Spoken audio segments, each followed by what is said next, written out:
안녕하세요. 저는 아시아 기후변화 교육센터에서 온 김순옥 선생님이고요. 오늘은 우리 친구들하고 같이 중산간 지역의 용천수에 관한 이야기를 할 거예요. 보통 용천수 하면은 바닷가 근처, 해안가 근처에서 솟아오르는 물들을 용천수라고 많이 하는데 중산간에서도 용천수가 흘러나온다는 사실이 있고요. 특히 이 지역은 다른 지역보다 훨씬 더 많은 물들이 많아서 물을 가물었을 때도 불구하고 물을 풍부하게 썼던 곳이라고 합니다. 그래서 오늘 한번 같이 돌아보도록 할게요. 오늘 우리가 있는 위치, 현 위치가 어디예요?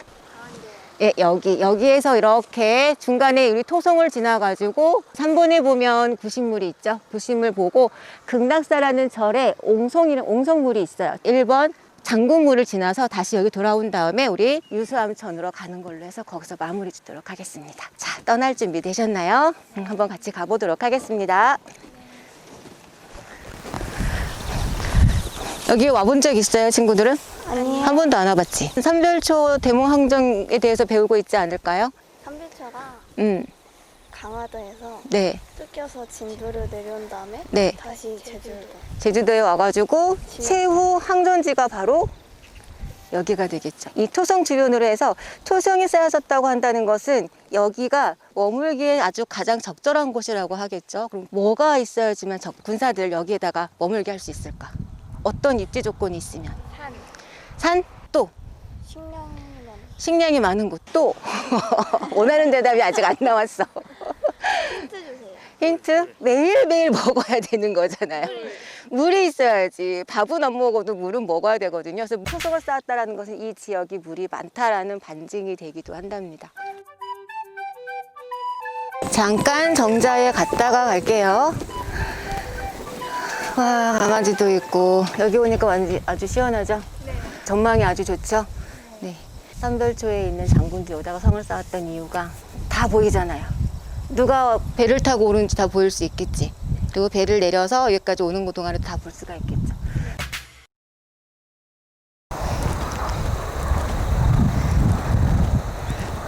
뭐라고 써 있어, 영어로? 구시물 스프링. 스프링이 뭐예요? 용천수. 그렇지. 그래서 솟아오르는 물을 용천수라고 하는 거예요. 그게 영어로는 스프링이 되겠지. 우와.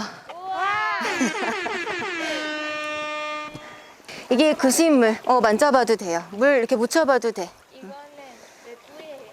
왜 뿌였는지는 잘 모르겠으나 원래는 되게 맑은 물이었고 이걸 먹을 수 있는 물이었다고 해요. 이건 먹을 수 없어요. 지금은 먹을 수 없는 용천수가 지금은 너무너무 많아졌어요. 옛날에는 그냥 마음 놓고 먹었었는데 그렇지 못한 물이 굉장히 많지. 그건 좀 안타까운 일 중에 하나인 거지. 구신물은 왜 구신물이었는지 아는 사람? 혹은 구유라고 들어본 적 있나요?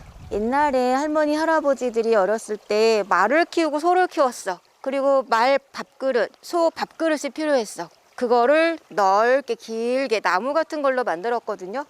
근데 여기가 지금 이렇게 잘 정비되어 있지만 그게 구시처럼 생겼다라고 해서 구신물이라고 하는 거예요. 이 물은 주로 그 마을 사람들이거나 성 밖에 있는 마을 사람들이거나 혹은 병사들이 먹었던 물이라고 해요. 이 물은 어디에서 왔을까? 한라산 백록담에서. 백록담에서 나올 수도 있겠으나 주로 빗물인 거지. 제주도에서는 비가 많이 내려오면 그 많은 빗물이 어디로 내려갈까? 땅에 내려가면은 돌이 굉장히 많죠, 제주도에. 그러면 사이사이 들어가서 지하가 되고 이게 흐르고 흘러서 바닷가까지 흘러가는 게 거기서 솟아오르면 용천수가 되잖아요. 근데 지금 바다는 아직 멀었지? 그래서 중산간 지역엔 물이 굉장히 귀했었어. 이런 물이 아직까지 우리가 먹을 수 있었으면 얼마나 좋았을까? 그쵸? 그러면 장군님이나 귀족들은 이 물을 먹었을까, 안 먹었을까? 안 먹었어요. 과연 어땠을까? 한번 찾아가 보도록 해보겠습니다.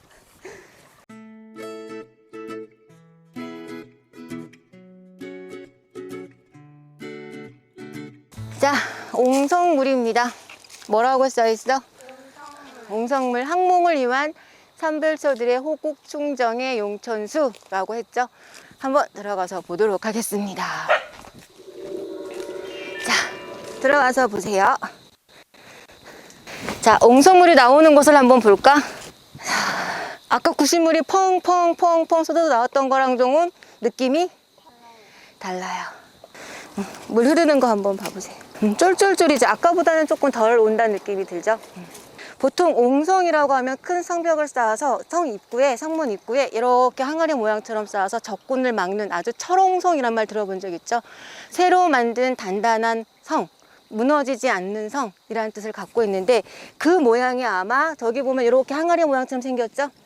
그래서 옹성물이다 혹은 그런 뜻도 있고 옹성 옆에 있는 물이어서 옹성물이라는 얘기도 있어요. 그리고 이게 절 안에 있죠? 그래서 절물이라는 얘기도 합니다. 이거는 김통정 장군이나 귀족들이 먹었던 것 혹은 부처님에게 헌다를 한다 그랬었죠. 헌다라고 하는 거는 차를 바친다는 의미야. 왜 옛날에는 먹을 수 있었던 물이 지금은 먹지 못하는 물이 되었을까? 빗물이 내려서 여기까지 오는 사이에 많은 일들이 벌어졌을 거야 아마. 건물이 지어졌을 수도 있고 혹은 골프장이 지어졌을 수도 있고 그러다 보면 땅을 파서 터파기를 하겠지. 그러면 벽과 벽을 막을 수밖에 없는 상황이 벌어질지도 몰라요. 그러면 내려오던 물이 중간에 뭔가에 걸려서 막힐 수도 있고 건물을 지어서 사람이 살게 되면 오폐수가 나올 수밖에 없겠지. 그러한 물들이 섞여서 혹은 농약을 뿌리거나 약들을 뿌려서 그 물들이 흘러가서 섞여버리면 우리가 먹을 수 없는 물이 되기도 하는 거죠.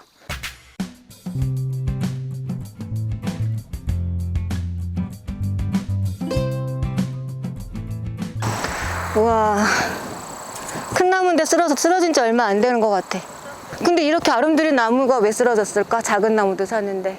뿌리가 잘렸어요. 버티지 못했어. 뿌리가 깊어, 안 깊어? 뿌리 깊은 나무는 바람에 아니 멜세. 들었나요? 뿌리가 깊으면 바람에 매지 않는데 넘어지지 않는데 얘는 뿌리가 깊지 않아. 근데 요즘 점점 태풍이 많아져. 기후 변화도 굉장히 심해지고 있어. 갑자기 더웠다가 갑자기 비가 왔다가 비가 오면 한꺼번에 괜히 쏟아졌다가 쉽게 홍수가 나기도 하고 육지에 물난리가 나서 산사태가 무너지는 거 봤어요? 근데 거기에 나무가 있었다면 산사태가 그렇게까지 심하게 나진 않았을 것 같아. 그냥 아무렇지 생각하지 않고 개발을 하거나 생각하지 않고 쓰거나 인간만이 쫓아오고 자연을 모두 파헤쳐버리면 동물들이 살아갈 터전도 잃게 되고 우리가 살아갈 터전도 결국 없어지게 될 것 같다는 생각이 드는 거죠.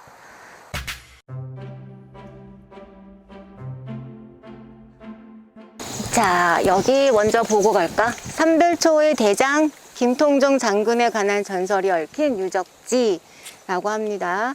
1273년 고려 원정 14년 삼별초의 최후 보리은 항파 두 성을 공격할 때 성에서 뛰어내리자 발자국이 패이면서 그곳에서 맑은 샘물이 솟아나게 되었다 라는 전설에서 붙여진 이름. 그 발자국에서 샘물이 솟아났다. 그래서 그 물을 가지고 병사들이 힘을 내어 다시 한번 싸울 수 있었다. 용천수 할 때 천, 세미, 용소숨 친다고 해서 용천수예요. 정말 용소숨 치는 걸 볼 수 있어. 뽀글뽀글 하는 거 보여? 네. 아까는 구시물도 그렇고 옹소물도 그렇고 흘러나왔었지. 그런데 얘는 뽀글뽀글 흘러나와. 그래서 여기를 갖다 대면 느껴져. 누군가 밑에서 호수로 나한테 물을 뿌리고 있는 것 같아. 이거는 보기에도 되게 맑게 보이죠. 먹을 수 있었을 것 같다는 생각이 들기는 하지만 지금은 먹지 못하는 상황이 벌어지고는 있습니다.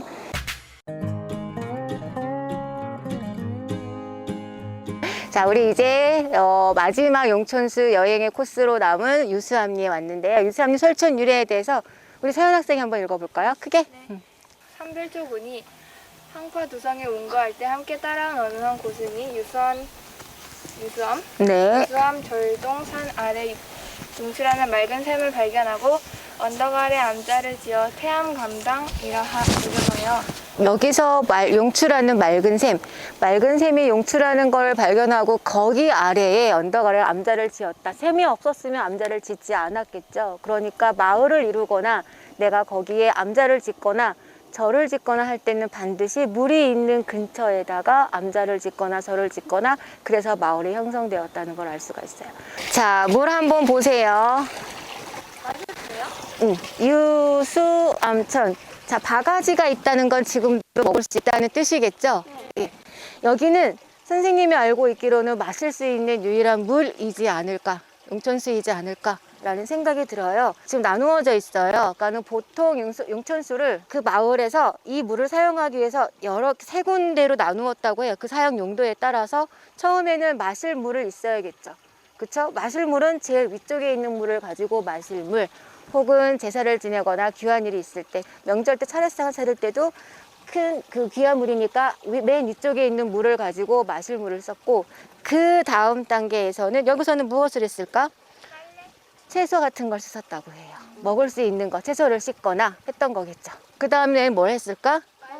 빨래를 하거나 또 목욕을 하기도 했다고 해요. 목욕을 하고 그 다음에 빨래를 하고 이렇게 해서 칸칸이 만들어졌다고 합니다. 지금 이쪽에 있는 물부터 손을 담글 수가 있겠지? 한번 손을 담그면서 어느 정도 차가운지 한번 보세요.